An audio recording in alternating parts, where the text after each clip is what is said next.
Tonight on Ukraine Today, possible elimination of Russia's military intelligence chief. How likely is that the number of living Russian war criminals has dropped by one general?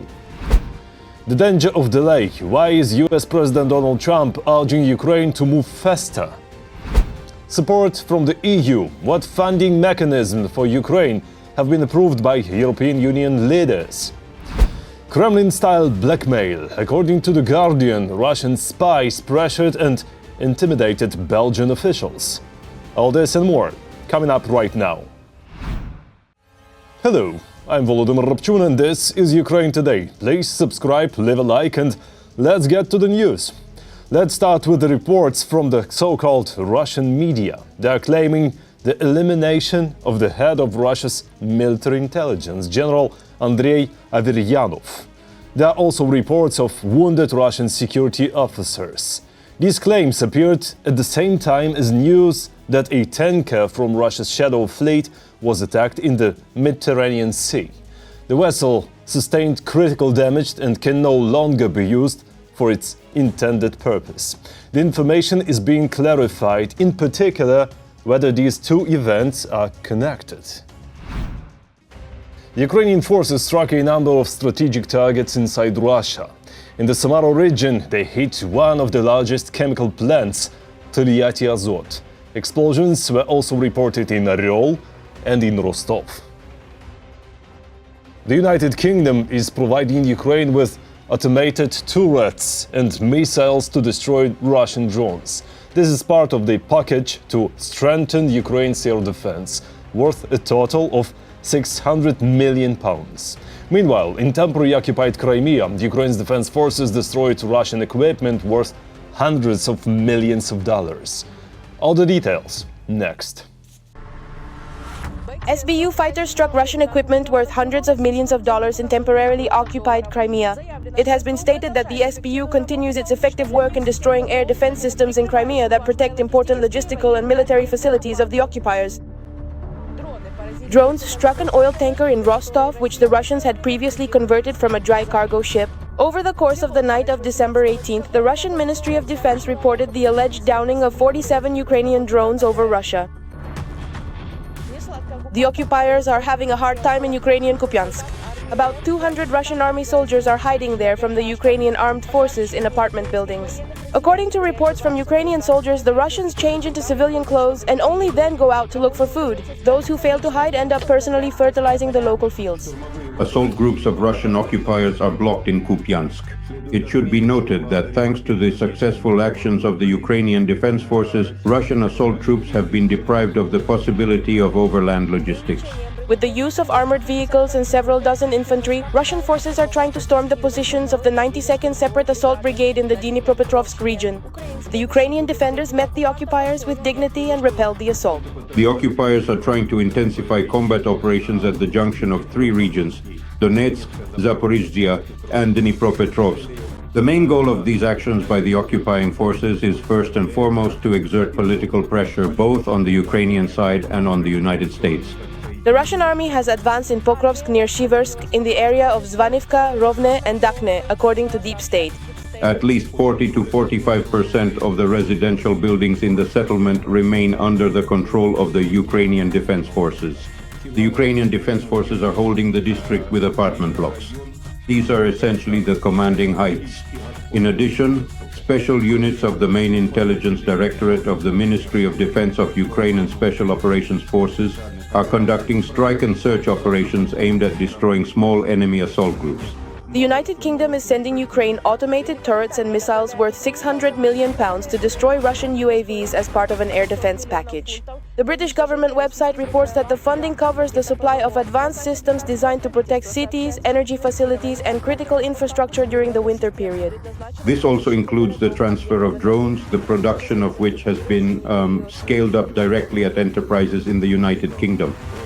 This is a joint British-Ukrainian project And it is precisely the production of interceptor drones that enables Ukraine's defense forces, due to their low cost, to virtually neutralize strikes on Ukrainian energy facilities carried out with the use of both Geran 2 and Geran 3 drones by the Russian occupiers. Poland has decided to shield itself from Belarus, which is friendly to Russia, by building 7 fences. Footage has appeared online showing Poland building concrete anti-tank fortifications along the Belarusian border. But it seems these are far from the last fortifications to be built. Earlier, Reuters journalists reported that for the first time since the Cold War, Poland plans to resume the production of anti-personnel mines and deploy them on its eastern border with Belarus and Russia. Over the past day, Russia lost at least 1,220 occupiers killed and wounded. Since the start of the full-scale invasion, Russia's total losses have now reached 1,194,520 personnel. In the last 24 hours, Ukraine's defense forces also destroyed 1 Russian tank, 10 armored combat vehicles, 18 artillery systems and dozens of other pieces of enemy military equipment.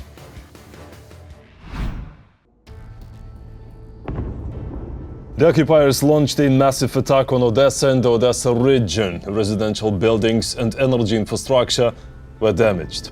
Overall, due to Russia's energy terror, hundreds of thousands of consumers across Ukraine are currently without electricity. The most difficult situation is in the Odessa, Donetsk, Zaporizhzhia, Sumy, Kharkiv, Kherson and Chernihiv regions. In Odessa, 1 Russian drone flew directly into an apartment in a high-rise building. Fortunately, it did not explode. As a result, there were no major destruction, no fatalities, and no fire. Dictator Putin has no intention of stopping his so-called special military operation in Ukraine. The war criminal made a series of statements that provide rich material for analyzing his plans. While the West discusses peace formulas, Russia is speaking the language of war more and more loudly. Putin is not capable of making agreements, and everyone understands that. The Kremlin demonstratively rejects any compromises, making it clear that the bet is not on negotiations, but on continuing the war, until its own ultimatums are fully met. The goals of the special military operation will, without a doubt, be achieved. We would prefer to do this and eliminate the root causes of the conflict through diplomacy. However, if the opposing country and their foreign backers refuse to have a substantive conversation, Russia will achieve the liberation of its historical lands by military means. The task of creating and expanding a security buffer zone will also be pursued consistently. A reality invented for Putin, the occupiers continue to seize Kupansk and Pokrovsk. The Russian army allegedly maintains strategic initiative along the entire front line. However, this is yet another propaganda lie. The commander-in-chief of the armed forces of Ukraine, Alexander Syrsky, stated that Ukrainian forces control about 90% of the strategically important city, Kupansk, in the Kharkiv region. At the same time, the Russian dictator calls Europe's concerns about a possible Russian attack nonsense, accusing NATO countries of stoking fear and ramping up armaments, including in space. NATO countries are actively building up and modernizing their offensive forces.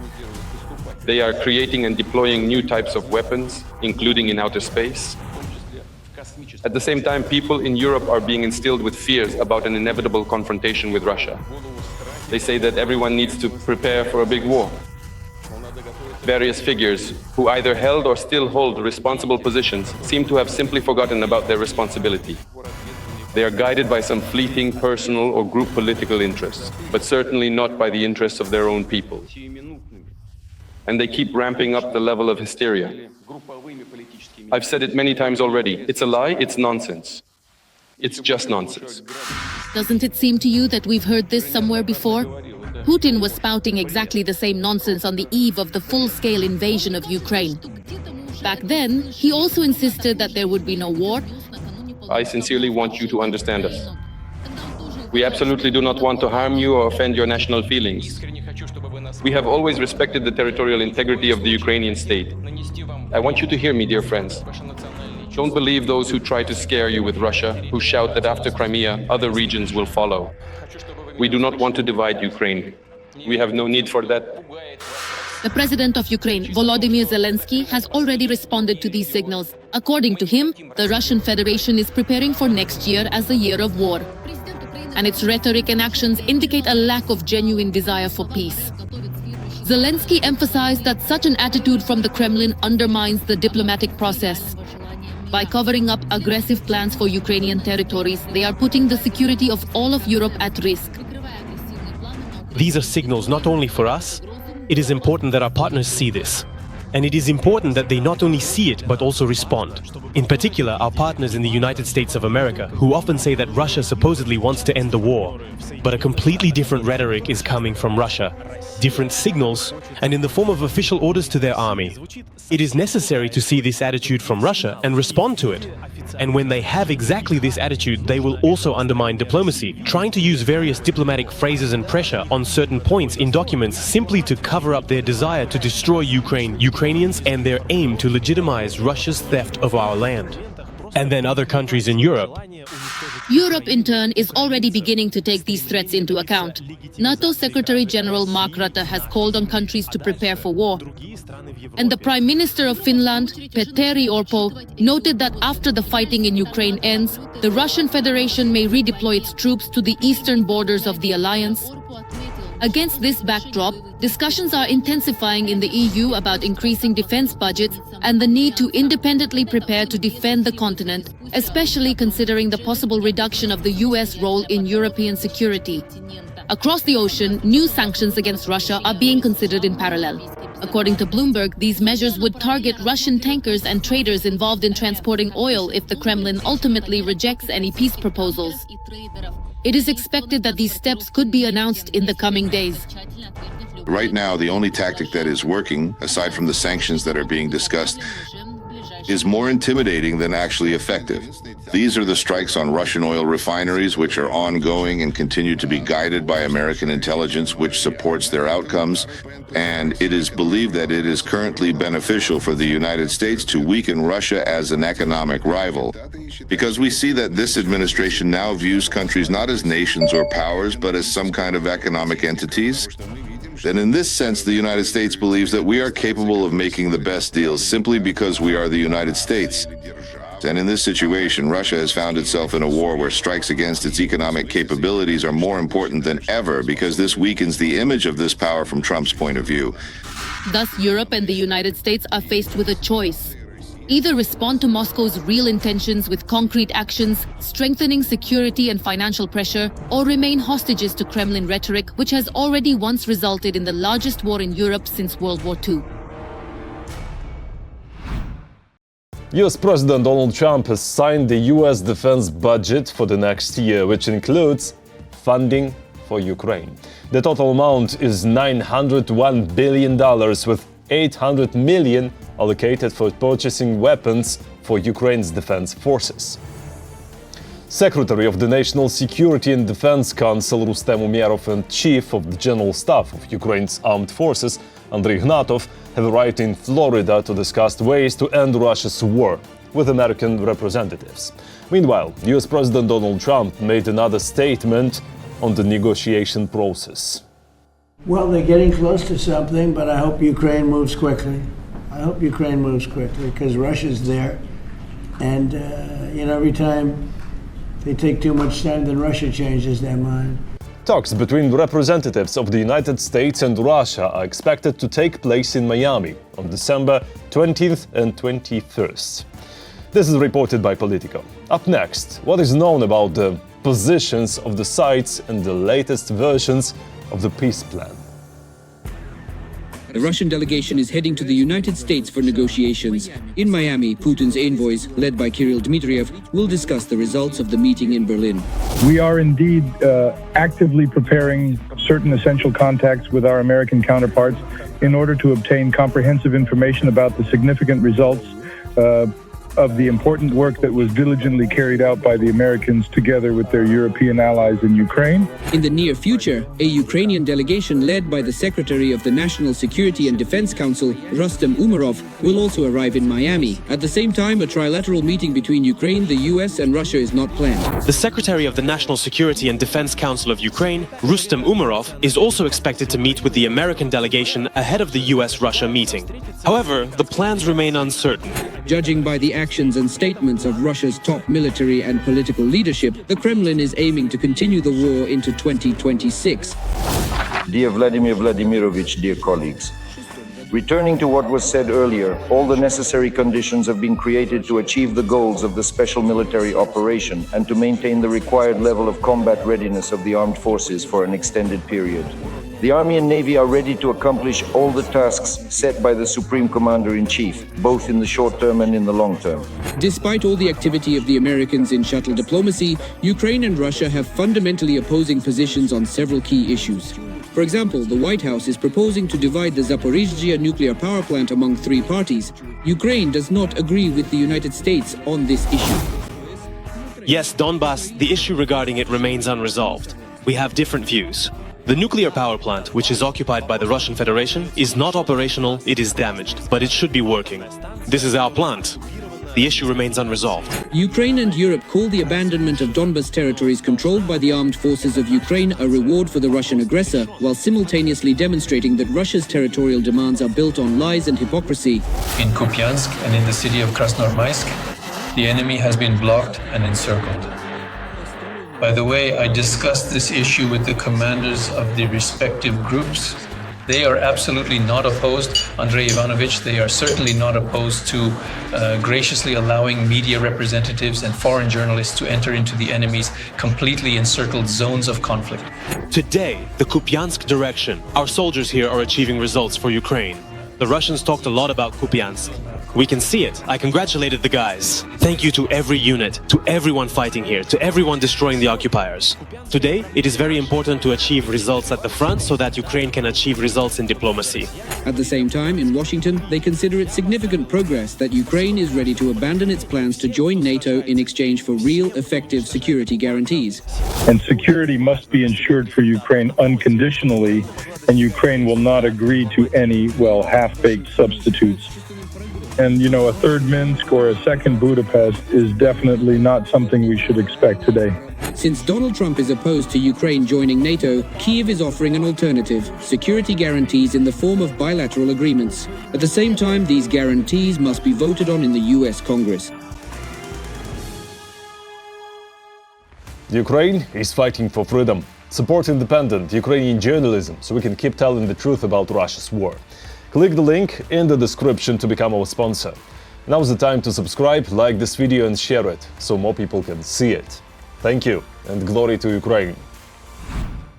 The European Union has decided on financial assistance for Ukraine. Kyiv will receive 90 billion euros for 2026 and 2027. The funding will come in a form of an interest-free loan to cover Ukraine's military and budget needs over 2 years. Frozen Russian assets will remain blocked, and Ukraine will repay the loan only after receiving reparations from Russia if they are paid. President Volodymyr Zelensky thanked EU leaders for the decision on financial assistance. He said this is significant support that truly strengthens Ukraine's resilience.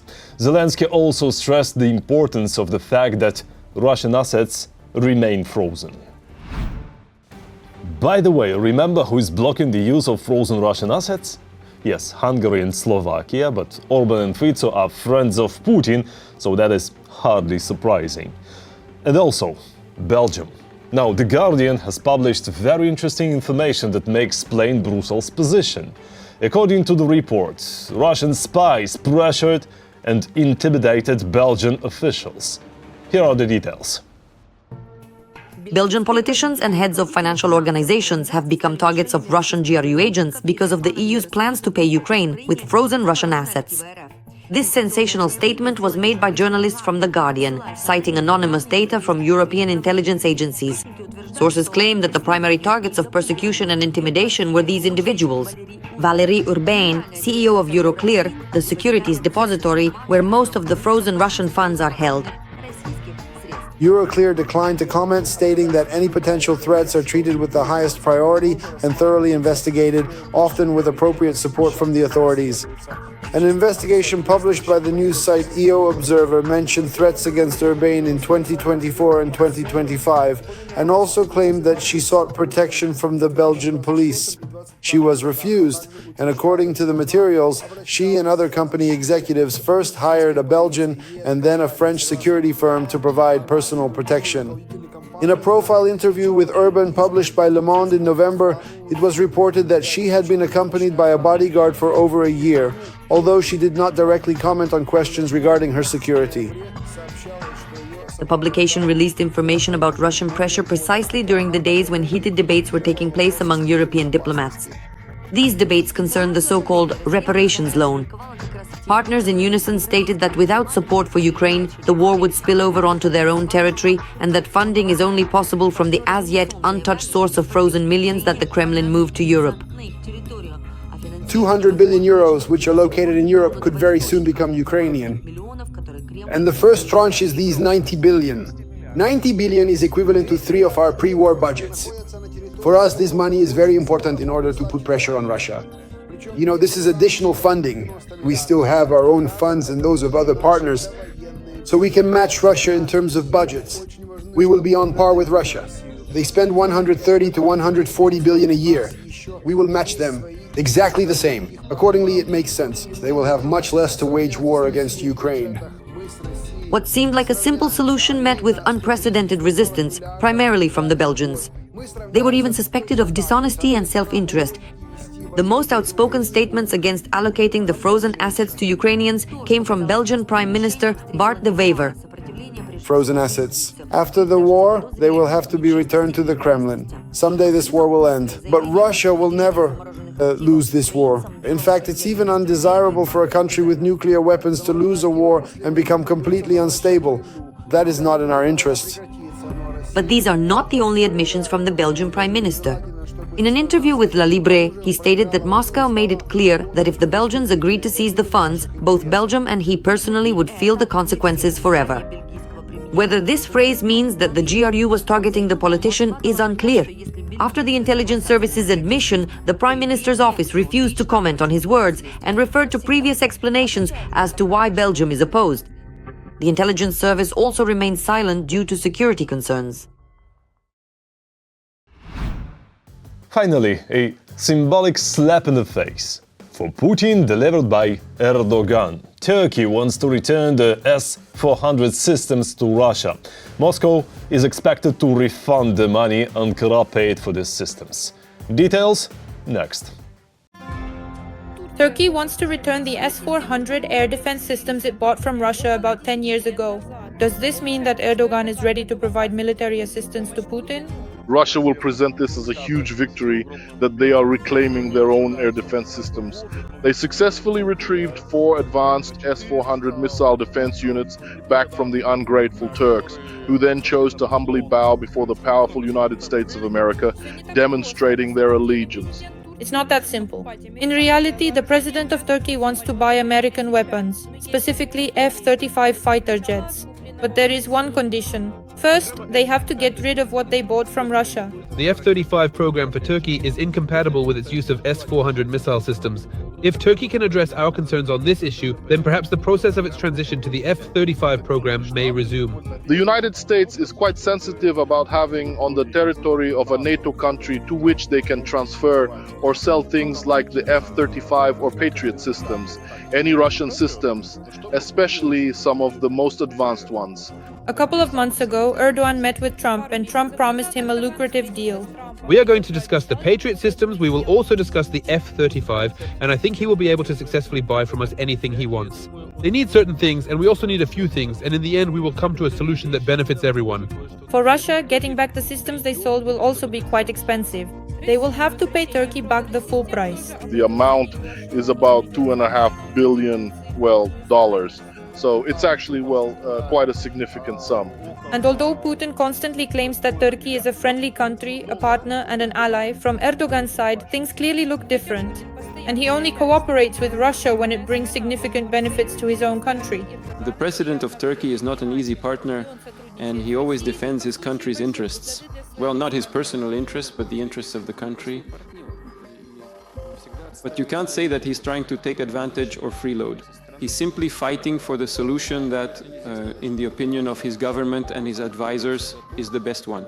If Turkey genuinely feels that at a certain crucial point in time, it absolutely needs to make a particular diplomatic gesture toward Moscow, then they will undoubtedly proceed to do so. And if they feel that cooperation with Europe and the United States could reach a fundamentally new and higher level, they will once again look toward the collective West. The Turkish president has repeatedly humiliated Putin diplomatically. For example, he deliberately arrived late to a meeting and made the Russian dictator awkwardly stand around waiting. Turkey acts as a sort of hub, let's put it that way, for the Russian Federation in many respects, whether it's for dual-use goods, energy resources, Rosatom, and many other areas. Therefore, Russia simply cannot outright reject, although I would honestly call it a rather brazen, Speaker One laughs proposal from Turkey. Moreover, Erdogan has spoken out against the war with Ukraine and is doing everything he can to play the role of peacemaker. My greatest wish is to organize a meeting between Putin and Zelensky in Istanbul or Ankara. I also do not rule out inviting US President Trump. I also want to take part in this meeting so that Istanbul becomes the center of the world. So no matter how much Russian propaganda goes on about friendship and partnership, those who still maintain any kind of relationship with Russia do so solely for their own significant benefit. That's all for today. Thanks for watching. Thank you for your support. Strength to Ukraine's defenders. Glory to Ukraine. Don't forget to like, subscribe, comment and share. See you next time.